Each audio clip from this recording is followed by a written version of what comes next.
Hello, welcome to Bored and Confused, where I review shows based on two criteria. One, was I bored? Two, was I confused? Today's show is the 79th Annual Tony Awards. Now, I've already done my live commentary watching this show on both Pluto, Act 1, and then Act 2 on CBS. And I did a little highlights of that, but I wanted to do a more compact video now that I've had a minute to digest it. I went back and watched some of my favorite parts from it, and I wanted to share some of my thoughts about that. So thanks for joining me.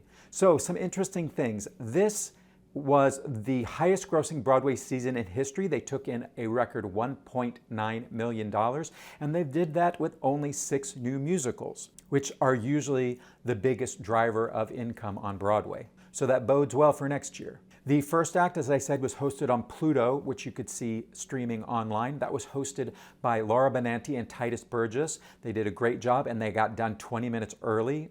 Then Act 2, which ran 6 minutes overtime, which isn't bad when it comes to these big award ceremonies, and that was hosted by Pink. And as I said, there weren't too many new musicals this year, so a lot of the awards really went to the revivals of musicals, of which there weren't a lot of either. There were 34 shows that opened in the 2025-2026 Broadway season. 10 of them won at least one Tony Award, and the big winners of the night was Death of a Salesman, which took 6 awards, and tied for 4 awards each was The Lost Boys, Ragtime, and Schmigadoon. And then Cats was right behind them with 3 awards. And then I think the rest were all just 1 award each. So let's talk first about Pink.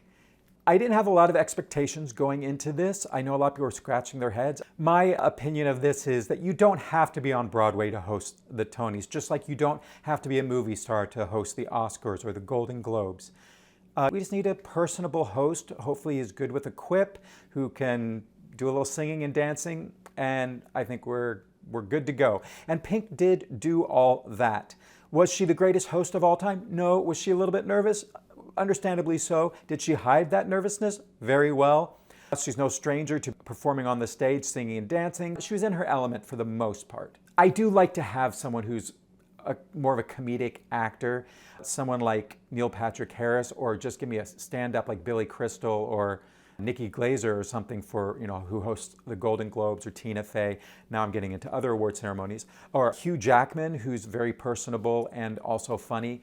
I like someone who's good with a joke, but Pink was not bad. She did a good job, and they focused on the things she did really well. She's good at flying, so they started with that in the beginning. She's good at belting, so she did a lot of belting. She's a good dancer, so they had her dance. So it was really, really smart stuff. Looked fabulous in a lot of costumes, beautiful dress, so all of that worked. Some parts I didn't like as much is, they told us that Pink was doing this for the first time with her interaction with Neil Patrick Harris, but then they brought in Ariana DeBose, who also has hosted as well. I just felt we already hit that beat, and it just was drawing attention to the fact that she was a novice at hosting, and I just didn't think we needed to do that, and I also didn't think the writing of that scene between them was that good, although I did like when she ripped off her pants. Also that section about free speech when she questioned Kelly O'Hara and Rose Byrne and Bobby Cannavale. That was not written so well. I didn't find that was that funny. They did a very smart thing, and they started the show right at the beginning, addressing what was on everybody's minds, which is, why is Pink hosting? And they brought in Neil Patrick Harris, who has been such a successful host in the past, including doing one of the greatest opening Tony number, which was called Bigger. I still watch it online because it's so incredible. Let's get into this opening number. I thought the opening number was really strong. Now, the first time watching it through, I was a little critical of it because my main problem is I couldn't understand the lyrics. And part of that was an issue that Pink chose to use a handheld mic because that's how you sing when you need to control your notes and everything. But she does this thing is she belt a high note, and when you don't know if you have a good cutoff, you do this. But if the cutoff is a consonant that I need to understand the word, you can't pull the mic away.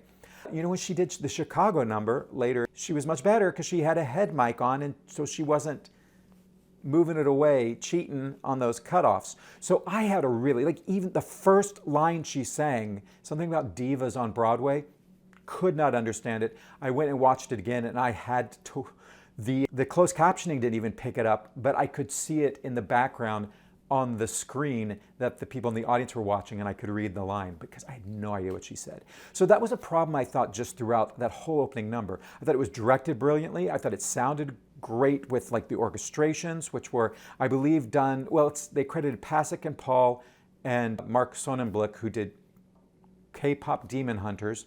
And so I'm curious how they divided that work because they're both musicians and lyric writers. But when I actually listened to it again, the lyric writing was actually really good. The understanding of musical theater is that you only get to hear it once. So it really needs to land. Whereas when Neil Patrick Harris did Bigger, I understood every single joke, every single word.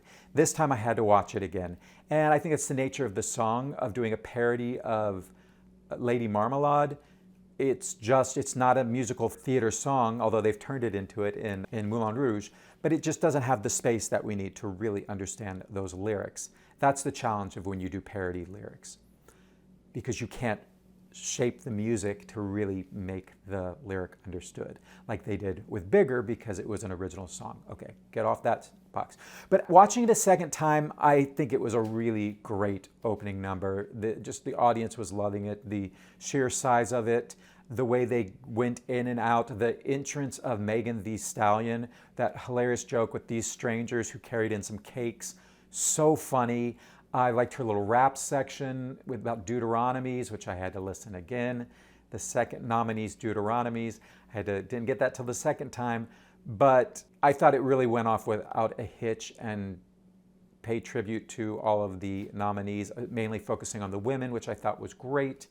Oh, jumping back to Lady Marmalade real quick, because everyone says it's Pink's song. No, it's not Pink's song. She did a cover of the song written by Bob Crewe and Kenny Nolan, which 11th Hour sang it in 1974, and then that same year, LaBelle, featuring Patti LaBelle, sang it, and it became a huge hit. Then there was a cover done in 2001, which included Christina Aguilera, Maya, and Pink, that was done for the Moulin Rouge soundtrack, I think. So, it's not Pink's song. She did not write it, she did sing on it with some other ladies. Other surprise moments in the opening number that I really liked, June Squibb giving her a few lines, I thought was great, a little rap. Introducing Paddington the Bear was fun because that a little teaser for next season. Gitchy Gitchy, Lesley Manville, Carrie Coon, Laurie Metcalf. I thought that was cute, that was fun, and I just liked seeing the actors' faces when they heard their name, especially Laurie Metcalf looked so delighted. Lesley Manville, I think she was like, what? Okay, let's go show by show. Schmigadoon won 4 awards, Best Musical, Best Score, Best Book, and Best Orchestrations. You know, I was disappointed. I wish only 10 out of 34 shows get awards, and I wish some love had been given to Titanic and Strangers Carrying a Cake. I thought the one place to do that would have been to give either score or book to either. I mean, I would have said give book to Titanic and Strangers score, and then give Best Musical to Schmigadoon, but then that's like, why did it win if it didn't win book or score? So I get it, but I just wish they'd give more love, especially when shows are currently running on Broadway. They could use the little boost. I also wish, I say this every year, and sometimes it is included if the writer is famous, but I wish they would include the book and the score in the main telecast. Although, I kind of think Act 1 would be really short if you start pulling out, they already didn't even have an hour worth of material. But it just seems weird that Schmigadoon wins Best Musical, and for those who are just watching the telecast on CBS, Schmigadoon didn't win anything until Best Musical. So it just seems weird, right? Whereas if Cinco Paul had won his book and score, then, and also, you know, we're gonna reward Best Director. I mean, which is more important? They're both important, but I'd love to see a director direct a show when he doesn't have a book or a score. Right? Okay, get off your soapbox.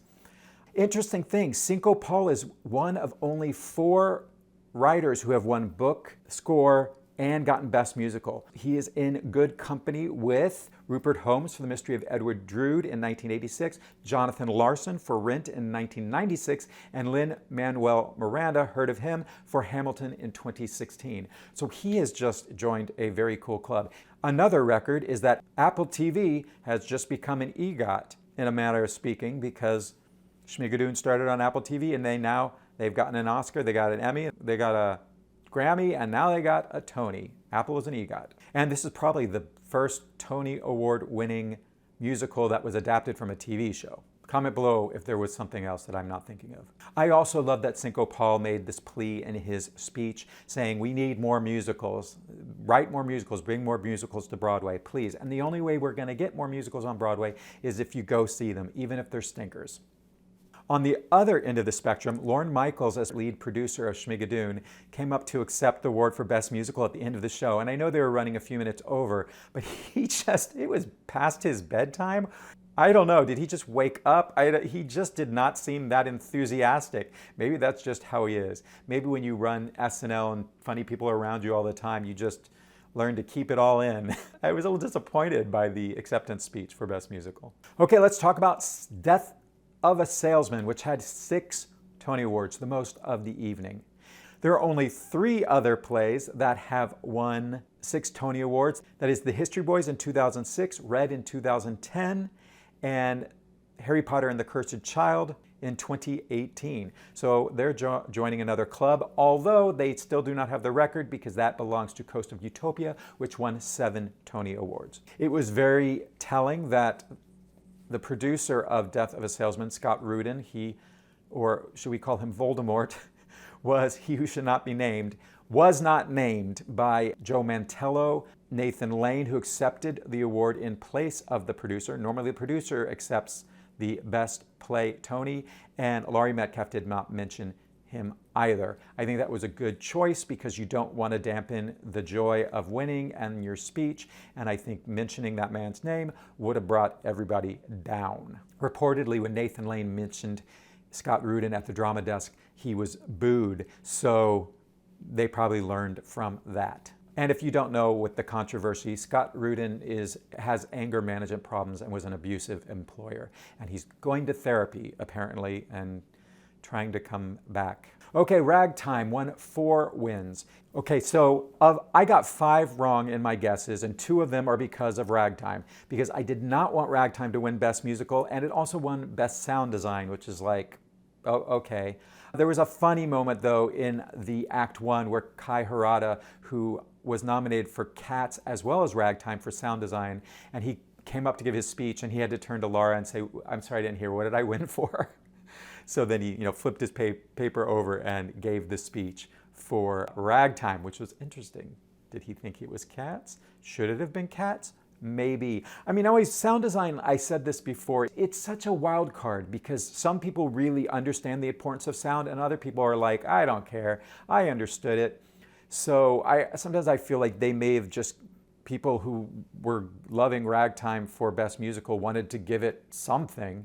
Since Cats won, well, we'll get into Cats, but Cats won choreography, costumes, and direction. And I don't understand how you can have a revival that wins those 3 and does not win Best Revival. So for me, the upset, even though everyone knew it was going to be, I mean, I basically knew that Ragtime was going to win, but I just was going hope against hope that people would do the right thing and vote for Cats.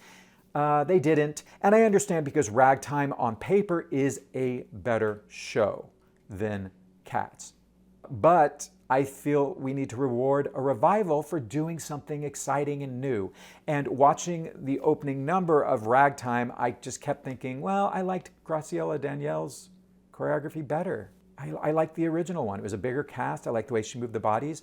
What Les Devassines did was great. It was a great revival. But I just don't, okay. I'm sure everyone agrees with me. Cats should have won Best Revival, period. And Joshua Henry definitely should have won Best Actor. I thought Marla Mindell could have won for Titanic for Best Actress in a leading role in a musical. So as you can tell, as much as I love the show Ragtime, I thought it should have won like 1 award. All right, I'm sure I'm in the minority in that. And this is the first time Ragtime has won because in the 90s it didn't win for Best Musical. It was beat by Lion King. And Cats has won Best Musical before, so I get it. And I think that was the sentiment. A lot of people were like, oh, let's give it some love. So I just basically covered Cats at the same time as Ragtime. So we'll move on to The Lost Boys. They had 4 wins: Best Featured Actor, Best Featured Actress, Best Scenic Design, and Best Lighting Design. That all made sense. I thought it could get Best Sound Design as well instead of Ragtime. I'm glad that it picked up some awards because this is probably the show that was the most expensive show to mount on Broadway. And it's in a large theater and it's got a lot of returning audiences. Pink's daughter, Willow, being one of them, who's seen it like 10 times. I know young theater people who are spending their rent money to go see it. So maybe we need to set up a program so that young people can afford to go see The Lost Boys. So let's talk about the thing that made me really happy, which is Liberation winning Best Play. It is a shame that the show is not still currently on Broadway. It should be, in my opinion, but it will be in London and Los Angeles. And it is cool. She also won the Pulitzer, just as Brandon Jacob Jenkins won the Pulitzer last year for Purpose, and that also won Best Play. So there is a trend there. You win the Pulitzer, you're probably going to win a Tony. Bess Wohl said this in her beautiful speech, that she is the first American woman to win the Best Play award since the Heidi Chronicles for Wendy Wasserstein back in 1989. Yasmina Reza, who is a French playwright, did win the award in 2009 for God of Carnage. And I think she won it another time for another play. And interesting note, both the Heidi Chronicles and Liberation won the Pulitzer Prize for Drama. So Giant won one Tony for John Lithgow for Best Leading Actor in a Play. Completely saw that coming. That's who I predicted. I thought he deserved it over Nathan Lane just because I thought John Lithgow was elevating this play, making it better. It's not as well written a play as Death of a Salesman, and I thought John Lithgow was just elevating it. Whereas Nathan Lane was excellent in an already excellent play, and also I had a little issue with Nathan Lane-isms creeping into his performance. Interesting note, it's been 53 years since John Lithgow won his first Tony. So basically from when I was born till now, my whole lifetime has passed since he has gotten his Tony Awards. He is the oldest male acting winner in Tony history. He's in his 80s. This is his third Tony Award. So congrats to John Lithgow. Next we have Oedipus won one award. This play was amazing. I loved it. And I thought Lesley Manville would win this. She was fantastic as Jocasta, and she had this 10-minute monologue that just blew me away. And so yeah, not a surprise. She also won the Olivier, as did John Lithgow, for these respective roles. And this is her first Tony Award. So congrats, Lesley. Next, Laurie Metcalf. She won for Best Supporting Actor in a Play. Love Laurie. I'm so glad she was awarded. I think Meryl Streep clinched it for her when she said that she was going to quit acting because Laurie Metcalf was so amazing in this role. This is Laurie's third Tony. The other one she won for Dollhouse Part 2, which was a lead actor, and Three Tall Women for a featured actor. Interesting to note that the role of Linda Loman has won the Tony once before in the past, in 1999 for Elizabeth France. I love that Laurie thanked her Steppenwolf family at the beginning of her speech, and I also love that she did not mention Voldemort. For Becky Shaw, Alden Ehrenreich won the sole Tony. This was a surprise to some people, but not to me because he won the New York Critics Circle pick, which is just one award they give to one actor. So people were speaking so highly of him, I just was like, the Tony voters are not going to be able to ignore that. So he won, not surprised. He did beat out some theater stalwarts, Danny Burstein for Marjorie Prime, Richard Thomas for The Ballisters, and then also the favorite for many people, Christopher Abbott for Death of a Salesman, who was excellent. They were all excellent. This was such a great category. But I'm happy Alden won. I just didn't love his outfit. His necktie was crooked, and he was wearing a double-breasted velour jacket, and his hair looked like he just got out of bed. He's married. She should help him. I don't know. Yeah, short guys, don't wear double-breasted and don't wear velour. Just makes you... And he already's got a big head. Hey, but big heads book. And for those of who, you know, Alden Ehrenreich was Han Solo in that prequel for Star Wars, which didn't do so well, and then he kind of reinvented himself as a character actor. He was in Oppenheimer, Fair Play, and Weapons. All right, next. Joshua Henry, this is his fourth Tony nomination. He was nominated for Carousel, for the Scottsboro Boys, and for Violet, and this fourth time was a charm, and he won. Well-deserved, very happy for him. I love that in his speech he called out Brian Stokes Mitchell and Audra McDonald for originating these roles and the work they do. And I loved in his speech how he said, fight to be heard, which fits with what his character is all about in the show, but it also is about what writers are doing. We want to be heard. Caissie Levy won for Best Actress of a Musical. and lead actress, and deserving, but I wanted Marla Mendel. Because comedy's hard. This is her first nomination and her first win, but she's been working in the industry for a long time. And interesting, she was actually set to leave Ragtime and go into The Lost Boys to play the role of the mother, Lucy Emerson, but chose to focus on her family and just stay in Ragtime. And so Shoshana Bean took that role, and she won a Tony for Best Supporting Actress in a Musical tonight. So that's kind of nice and interesting. They're both Forma Elphabas. So there's some nice synergy there that they both won and that Caissie could win and Shoshana could win. And Shoshana has been in the industry for a long time and she's a fan favorite, so I was really happy to see her take the award. And everyone says she's great to work with. All right, the biggest surprise of the evening, the one that I got wrong, but I was happy to get wrong because this is who I wanted to win, was Louis Bourzgui for his role in The Lost Boys of the head vampire. And so happy that he won, and did he not give the best speech of the night? And I love that he said, I'm not going to thank people, go onto my Instagram. I'll be doing videos thanking everyone. He's like, I got something to say. So I just appreciated that he'd written down this beautiful speech that he read to us. It was impassioned. I love that he compared billionaires and colonizers to vampires and that they will never be happy no matter how much money and how much land they take. Ooh. So good. And at 26 years old, he is the youngest nominee this year in this class. And he beat out the older guy, Andre de Shields, but Andre should be fine because he's got his Hadestown Tony. We've honored Andre, and he's great. I was thinking people might just give it to him, but I'm glad they gave it to Ali. Qween Jean won for Best Costumes of a Musical. Loved, I believe this is the first trans person to win an award. She looked fabulous in a dress that I'm sure she created herself, and she was a double nominee this year. She didn't win for Best Costumes of a Play, which she was nominated for Liberation, which I thought those costumes were so well done. They were so true to each character. But Jeff Mashi won for Fallen Angels, which makes sense because it's the much more obvious, lavish 1920s style that really allows a costume designer to show off their understanding of period pieces. So let's talk about the speeches. The best moments. My best moment of the speeches was Escola and Maya Rudolph. Gosh, they were so funny. I wanted them to host the whole thing. They were so good. So funny. I also love Jalen Livingston and Ben Rausch's acceptance speech for Cats, where they went back and forth. I love that he wore a yellow tuxedo and he wore a black tuxedo. Everything was in theme. I love that they had the fans for the audience to clack, and how appropriate that they directed together and they gave their speech together as a team act. And interesting note, they're only the fourth pair of co-directors to win the award. And also Trevor Nunn also won for his direction of Cats back in 1983.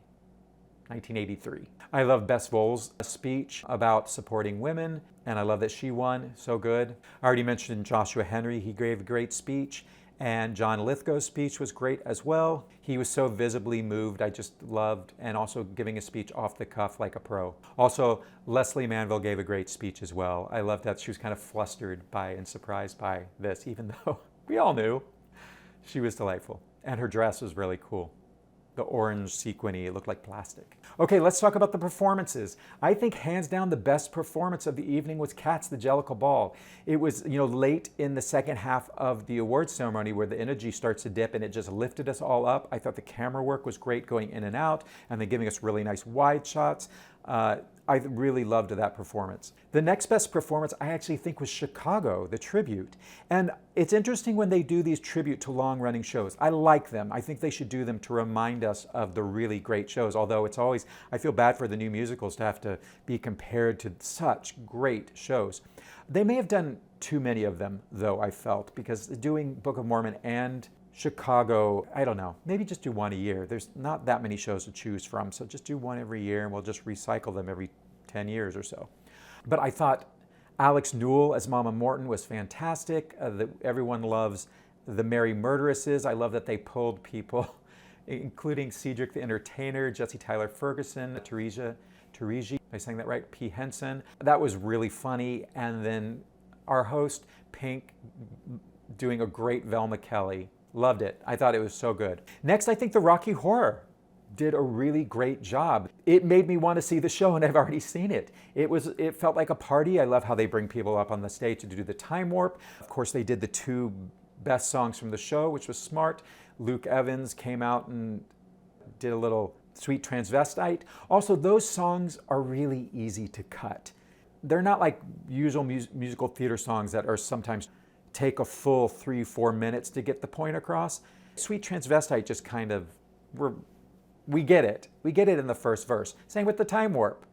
Let's do the time warp again. And then they just repeat it. So I thought that what they chose to do was really smart. I liked how they brought everyone on. I think the cast looked great. I think the audience was loving it. So that was a great performance. Next, I think Ragtime was my next favorite performance. The problem with Ragtime, I think I may have already said this, but I just can't help but think about the original Graziella Daniele choreography. It was so mind-blowing when I first saw it, and the cast was bigger, and it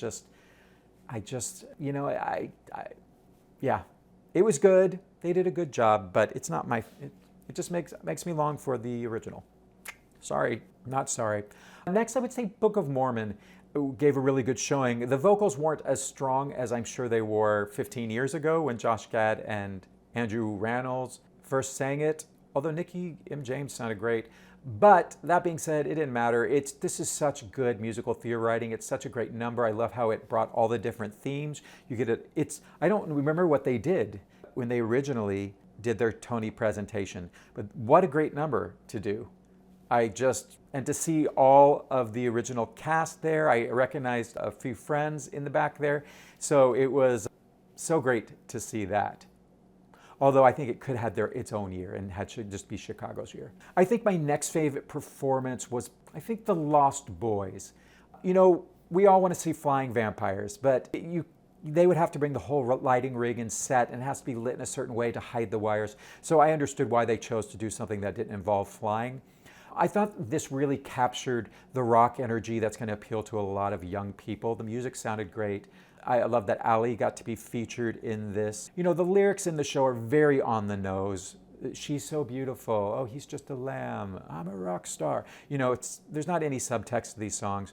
So, and they did open with Shoshana, which I thought was smart. So I thought they did a really good job. And I don't really know if the show really has one standalone song that I think would really sell the energy of the show the way this did. So I thought that was a really smart choice. Next, Titanic. I love the show so much, but I don't know if this showed it off. I love how they started with Marla Mindell as Celine Dion speaking to the camera and explaining the number and then going into what do you say. I thought that was done really well. I loved the close-up camera, but then I wanted it to pull out and us to see more of it, a wide shot. I thought vocally, the sound mixing felt very strange to me. Marla felt too prominent. And then also when Jack and Rose came in, vocally they didn't sound as great as they did when I saw it off Broadway and when I saw it on Broadway. So the sound mixing was a little trouble. Marla's interesting because when she hits the high notes, she's on pitch. She's hitting that note. But some of the other stuff was a little dodgy. But it's just hard. How do you pick? What do you do from that show when the book scenes are what makes the show so great and not the musical numbers? Next, I want to say Schmigadoon had a great energy to it, but corn pudding shows the sense of humor so much better than this opening number. This opening number really is introducing all the characters in this quirky, really little world. But what's important about this show is not the setup. Who cares about that? It's the comedy of these people being trapped in a musical. So I don't know, Corn Puddin', they've been doing it a lot of other things, so maybe they wanted to do something else. Maybe they wanted something that showed off Anna Gasteyer since she was nominated, but they could have done her Trouble number. I don't know. I was kind of like, okay. It just felt I don't know if it's going to sell a lot of people on the show because it feels kind of dusty and antiquated when it's not that. It's much more vibrant. Next, Two Strangers. I wish they would have just done one song. I feel like, don't they have a song from the show that they can just do? And really they needed to, were they both nominated? Maybe. So maybe they felt they needed to showcase them both. The New York song, which everyone really loves, really only focuses on Sam Tuddy, so I think that's why they went into American Express. I understood why they did. I didn't understand, though. I mean, I understood because I've seen the show, but when they start saying we're going to buy all this stuff, as an audience member who hasn't seen the show, sitting in the Tony audience or watching on your TV, I could see how you'd go, why are they buying things? So I felt like it needed a line of dialogue to just kind of explain that. I don't know, I don't think that number really captured the charm of the show. Let me know in the comments below if you think I'm wrong. So I was a little disappointed by that number. The Chorus Line 50th anniversary number surprised me that it was just Rachel Zegler singing What I Did for Love, which I love that song, it's a beautiful song. But I don't know, did we need to honor Chicago and Rent and Book of Mormon and Chorus Line? And if you're gonna honor Chorus Line, shouldn't there be some chorus lining? So I don't know, I didn't think we even really needed that. Rachel was great, and I love that song, but I would rather see Cinco Paul get his award for book and score than hear someone sing a ballad. Now that being said, I did love the In Memoriam. We're gonna do the In Memoriam regardless, so that rendition by Leslie Odom Jr. singing Without You was so good. Just cue the waterworks. Okay, so I think I covered all of the performances. So let's just, a couple controversies that have been brought up. First of all, Scott Rudin was smart not to be in attendance because people are still not happy that he's producing. My question is, how long are people canceled? Are they canceled forever? Does he need to find a new job?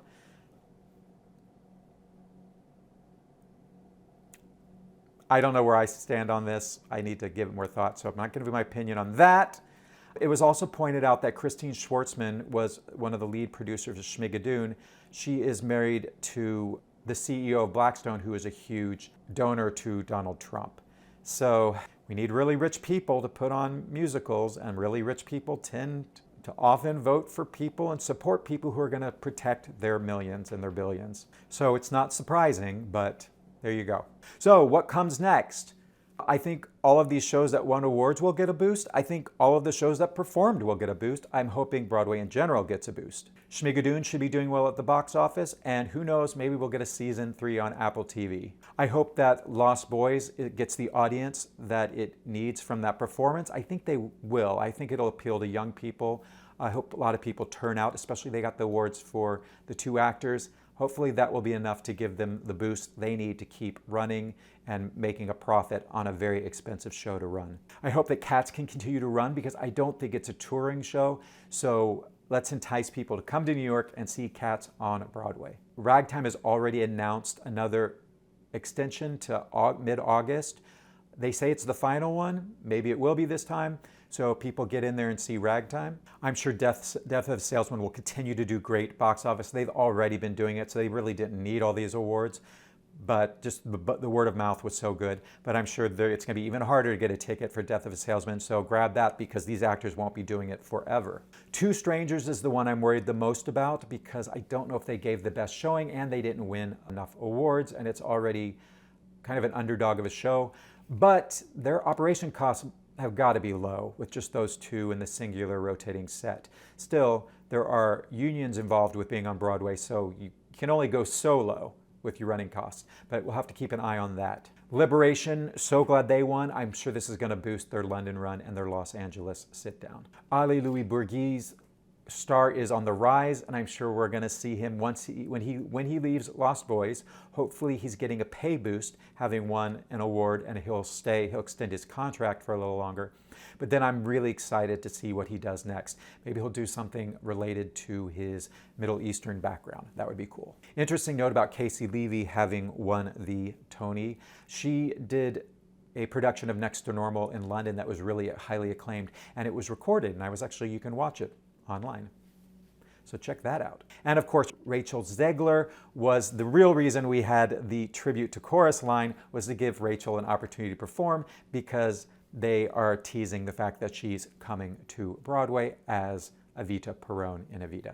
All right, So, oh, I didn't mention this, but I love Bowen Yang's introduction of Titanic. He's one of the producers on it. All right, thank you for watching yet another video about the Tony Awards. It took me a minute to get this out, so I appreciate you watching it. And I am seeing, in a matter of hours, I am going to see Sting's The Last Ship, and I will be recording that review tomorrow morning and posting it tomorrow. So keep an eye out for that. All right, thanks for watching. I'll see you at the next one. Bye. Don't bore me, don't confuse me. If you do, then you'll lose me. Don't wanna drift away, wanna stay inside the play. Keep me engaged, keep me amused with what's in front of me. 'Cause I don't wanna be bored and confused.